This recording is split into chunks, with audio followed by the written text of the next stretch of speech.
Bear with me again. Hi friends, it is Designer Diagnosis today.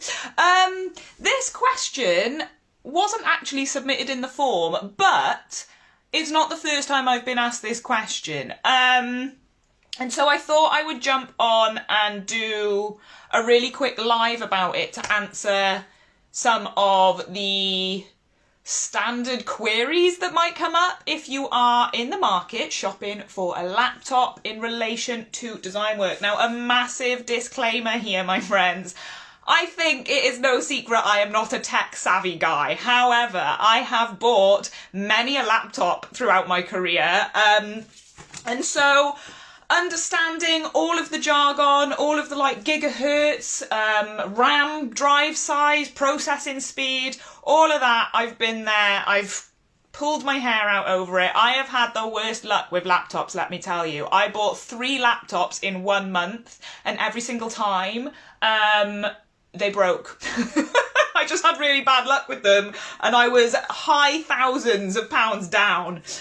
So the biggest thing I want to say before we get into it is understand what your intended use for your laptop is for. So, Vicky, are you with me? Well, this is lovely timing, isn't it? Are you with me, Vicky? I don't know. I can see your little profile picture. So, you're going to be looking at the market, typing into Google, best laptop for design software. You are with me, Vicky, I can see you. Hi, Janice, hello, hello. You're getting a laptop this week as well. Oh my days, guys, what's going on? What's in the water? I just want to offer you my basic understanding first and foremost. I never ever qualified to be at the Apple Genius Bar. Wasn't my kind of forte or speciality. This is great time. Vicky, it's because you've asked me the question that I'm coming on to kind of give these rundowns, because number one, yeah, as I say, I've been there, I've been pulling my hair out. There's so many bloody options. They're all bloody pricey. And as I say, this 1 month, I bought 3 laptops in 1 month and they kept breaking. And that was nothing to do with the laptop. That was literally just my bad ring of luck. But the biggest thing for me is this is my career, guys. This is my profession. This is my livelihood. For years, I'm talking about 5-6 years, my laptop cost more than my car did because I had to prioritise what was more essential for my line of work and my career. So the first thing you want to do if you are in the market for buying a laptop and you want to do design work is you have to be real with yourself on how extensive, how detailed and how demanding that design work is going to be. Because for me, I run three or 4 massive design software programs simultaneously at any one time. I've had laptops in the past that when I am doing that can't handle it. They crash. That slows down my work day. That is not good for when I used to work on an hourly basis. That was not good for my income. Everything was just very kind of sluggish and just, it was a struggle. And the last thing we want technology to do is to cause us to pull our hair out. I'm a speciality in that. Facebook Live was coming for me during the 3-day design challenge. And so have a budget in mind, and then also ask yourself truthfully what you are going to be using the laptop for, because I do have a touch screen on my current laptop at the moment, but I also have a graphics pad, and a graphics pad and a touch screen cancel each other out. If I can use my graphics pad, I don't really need the touch screen. In fact, I seldom use the touch screen. It's good for very specific things. If I'm doing Photoshop work and I really want to get in there, then yes, it's good, but I seldom kind of reach for that. I will 9 out of 10 times use my graphics tablet. And so getting tempted by all the bells and whistles and all of the fancy pants stuff is not a necessity. It's not leading. I mean, I'm not the BBC, so I don't have to do disclaimers here. There are other brands available. But you will probably hear a lot of people speak about Apple MacBooks. The reason why I don't have an Apple MacBook isn't because the performance isn't good, isn't because I think they're very, very good, efficient machines. And when I have the disposable income to get one, I will probably go back to a MacBook. However, They cost an arm and a leg. I believe, I haven't had a MacBook for years, but when I last had one, they had USB ports, whereas now I swear you have to pay 80 quid for a USB port adapter. Like, I just think that is ridiculous. That should be a standard with any laptop. USB ports for me, I use for my graphics tablet. I use when I transfer files from my phone, videos, anything like that. And so you have to be aware of additional technology that you will be using in conjunction with your laptop as well. So you want to kind of look for that. If you want to spend 80 quid for a USB port adaptation for an Apple Mac, be my guest. But I would just be very conscious, if you are working to a budget, the necessities of what you actually need. So let's get into it. I'm kind of waffling a bit here, but I've written down kind of what you need to be looking for. Now, in relation to design work, this is. So a graphics card, for me, I have an Asus ZenBook 14, and it is Pantone validated. Now, Pantone, if you don't know, is almost like a universal library of colour. When you are working in the fashion industry, and I'm doing tech packs and stuff like that, I will always cross-reference the colour of my designs to the Pantone colour chart, fashion and textiles cotton colour chart. And so that will come with a code, and if I send that to a factory and I say I want this in cherry red, code 1900, blah, blah, blah, I get cherry red, code 1900, blah, blah, blah. I don't get maroon. I don't get rose red. Like, you know how, there's even a variety of blacks. Like, colour is such a spectrum. And so for me, my graphics on my laptop is massively important in my line of work. If I am ordering a khaki swatch or strike off on textiles for a client and it comes back to me and it's like poo brown, then something's gone wrong there. So LCD screens, as you may or may not be aware, reflect colours differently. That peach chiffon, I don't know if you remember me talking about it. I ordered the chevron peach chiffon from a online fabric store. When it turned up, it was like neon. So understanding colour through your computer screen is very, very important. And understanding your graphics card is very important. Now, there are websites that you can go on and you can type in the graphics card that your laptop you're viewing has. And on these websites, it will rate how good it is. These websites are, and I can link them in the comments afterwards, GPU, not very good with the phonetic alphabet, G for Gary, P for plant, U for United Kingdom, .userbenchmark.com. That is what I used when I had a look at my graphics cards, and it does like a kind of comparison between them all, and you can have a look at if your graphics card is pretty decent on that. So that's a really good, useful tool. Another one I found was videocardbenchmark.net/GPU_list. If you just type in graphics card ratings or something like that into Google, something similar will come up, but it's very beneficial for you to be able to cut through the jargon and just type in whatever it says the graphics card is and see if it's a good one. I believe mine is an NVIDIA GTX. The moment you get into it, it sounds confusing. So hopefully this is what this is here for, to cut through that. As a dopey designer myself, I hope that these tips help you.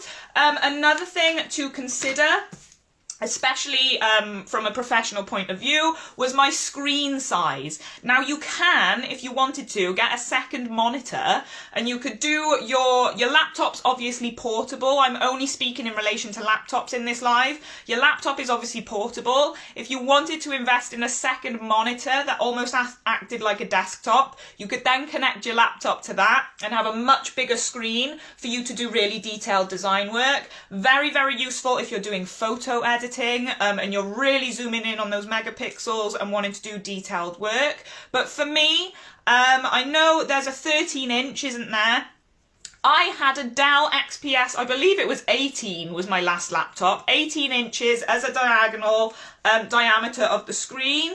A big screen for me when I am working on a laptop is better because I'm blind as a bat anyway. I have glasses, but I need that size to see the detail. If it is too small for me, it's going to cause more headaches, more kind of squinting, more really getting up close to have a look at the detail. The bigger the screen, the more visually clear things can be, and so that is another thing to take into consideration if you are intending to use it for design work. Your processor speed, now I did have to Google this because these aren't things that I remember, unsurprisingly. They're not exactly that interesting, are they? Your processor speed, which is kind of like, I believe it's how fast your laptop is and all of that. A good processor speed is between 3.5 and 4.2 gigahertz. This will make sure that your computer is nifty, is speedy, is running nice and smooth. But equally, memory. Memory on a laptop is very, very important. Now, I do have an external hard drive. However, a memory of at least 8 gigabytes, I believe mine is 16, but again, friends, do not forget, this laptop is on minimum 16 hours a day. I work on this 7 days a week. It is my job. So if you're getting this for kind of hobby, you don't have to get the bells and whistles and keep on creeping that price of your laptop up. You really don't. Just have a really honest word with yourself that you don't need the prettiest laptop. We'll come on to that in a minute. But a minimum of 8 gigabytes memory. And what memory does, what your gigabytes does for your laptop, if you are running one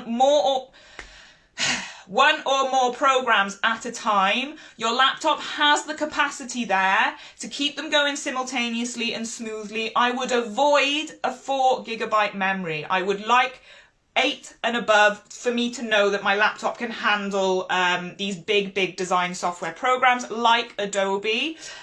So that is a really important one to bear in mind for more demanding tasks. Sorry, I didn't mean to waggle my finger at you. How rude. So finally then, well, there's a few more little bits to consider. I have an SSD, and that is a solid state drive, not a hard drive. A hard drive, in layman's terms, my speciality, is like a whirring moving part disk.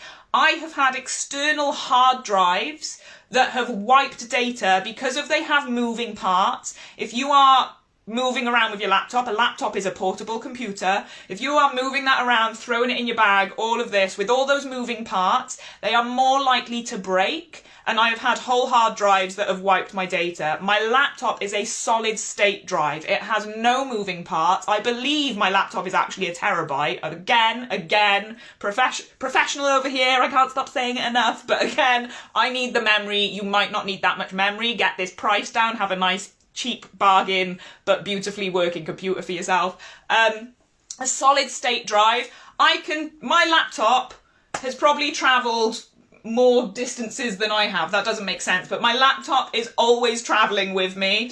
It never stays in the same place. I go from the farm studio back to here. I go to client meetings. I go to England. I've had a client in Berlin and it comes with me. So the amount of movement I have with my laptop, I'm constantly putting it down, constantly late for things, so I'm probably throwing it in my bag. That solid state drive gives me peace of mind that I'm not going to be damaging anything. Obviously I treat my laptop with respect anyway, but what I'm saying is just bear in mind, how much are you going to be moving your laptop around? Is it going to stay home in your home study? Then you might be able to get away with a hard drive. Solid state drives are becoming pretty normal now anyway, but just to kind of explain what that means, there you go, that's it. So, another thing, and I have just emailed this to you, Vicky, which I believe you've just replied to.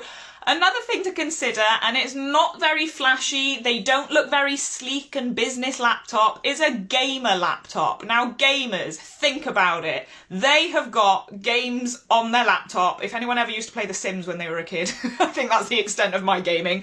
I don't know, what do boys play? Call of Duty or whatever it is? Whatever. Think about the kind of graphics that those games are now producing. The modern day game is almost realistic. It's almost AR. So their graphics cards are phenomenal. Their processing speeds are phenomenal. Their memory to store however far you got in the game, whatever checkpoint you've reached, is phenomenal. Their price point for the standard of the machine's operating details, whatever. Again, I'm really sorry. The terminology on this one fails me a little bit. But the standard of the laptops, for the price, you are going to get so much more bang for your buck for a gaming laptop.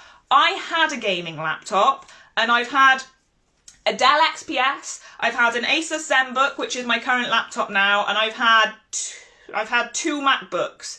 My gaming laptop smashed them all out of the park. Blew them out the water. Hello, Nicola Hayden. Hello. Blew them out the water. The performance was second to none. I will tell you why I got rid of it. It embarrassed me at client meetings. Gaming laptops are cheaper with higher spec because they do not look as sleek and pretty as your business laptops. It takes a lot of money to condense all of that power into a sleek laptop. So my gaming laptop was a big, bulky machine for what I wanted, not convenient. I couldn't easily throw it in my bag. I couldn't take it around with me without it being inconvenient. And also the keyboard used to light up in a rainbow colour, and I remember taking it to a client meeting and I was just a bit embarrassed to open up this kind of, God, it made a jingle when I turned it on. The keyboard was going through all the rainbow colours, and it just looked a bit, what's the word?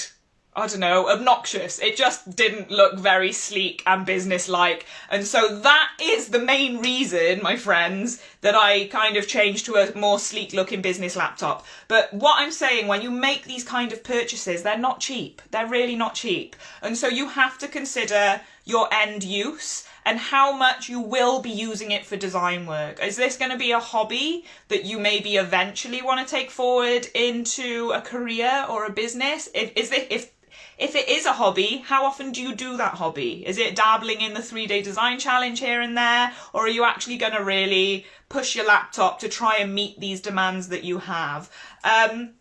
And you just have to bear that in mind. I just don't want anybody going out there and spending thousands, because that's what they are. I think my laptop, whenever I buy a new laptop, I spend comfortably around £2,000. I believe my gaming laptop was £1,200. And it had a much higher spec than any of my business ones in terms of performance and in terms of graphics. And so that is something to bear in mind. So your solid state drive or your hard drive, you just want to be able to choose between the two. I would go solid state drive if you plan on moving it around and being very, help me friends, what's the word? Mobile? Moving around loads. I'd go for a solid state drive. Your memory, if you are using it for design programs, whether or not that is a hobby on the side or not, I would look at least 8 gigabytes. Your processing speed wants to be between 3.5 and 4.2 gigahertz. That's a really decent processing speed for a laptop. Your screen size, a smaller screen, portable, that's the word. A smaller screen size is more portable. Your laptop's going to be smaller. It's much more portable. However, for design work, I would personally go for at least, well, mine's 14 inches, so it's between 13 and 15, but I would go for at least a 15-inch, a nice big screen, unless you get a second monitor at an additional cost. Be mindful of all the ports and plugins along the side, so you've got a HDMI port. If you want to, I only use my HDMI port to stream things between the TV and my laptop, like Netflix or something. But my USB ports were very important for me because I have a graphics tablet that requires a USB port. I've got my phone where I transfer all of my content that requires a USB port. Does it have a headphone, an aux cable lead? Do you want to listen to music? These are all the kind of things to consider. So I really hope that my very basic understanding and basically just an accumulation of experience of buying laptops over the years has helped you. My biggest tip would just be to be honest with yourself. for what you want to use the laptop for, because it is so tempted. Same as phones. My phone, I pay 13 quid a month for my phone. The screen's all cracked. It's not an iPhone. It's always really tempting to go for like the market leader or the shiny, sleek looking thing. But if you can get something more within budget that completely meets your demands, then I'd always advise to do that. So I hope this has helped. I'm going to bookmark this because in however many years' time, that's another thing. I always buy a laptop with longevity in mind. So the last laptop I had was my Dell XPS, and I swapped to that because of my Apple MacBook before that lasted about 5 years. And the one before that lasted again about 5 years. And I just found that Apple's could have changed now, friends. We're talking like a decade ago. Could have changed now. But I found that Apple's got to a certain 4-year mark and began slowing down. That is my personal experience. So I swapped from Apple. Because they tie you into all their products, because they are really expensive, and because I found them to slow down after a certain amount of time. I know friends whose Apples have lasted 8-9 years, but I bought mine with longevity in mind. I don't want to be paying £2,000 every 3 years for a laptop. That to me is a poor financial decision. So I hope this has helped. I hope this has helped. This obviously isn't my realm of expertise, but I've obviously had Vicky get in touch asking about laptops for design. I myself am going to come back to this video whenever I need a new laptop and remind myself what processing speed and memory and all of that I need and want to look into. So peace and love, my friends. There is one more video coming today for designer diagnosis, so keep your eyes peeled. I just need to upload it. I think my internet's good. And I'll catch you on the flip side. Have a lovely day. Have a lovely Tuesday. I nearly said Wednesday then. Have a lovely Tuesday.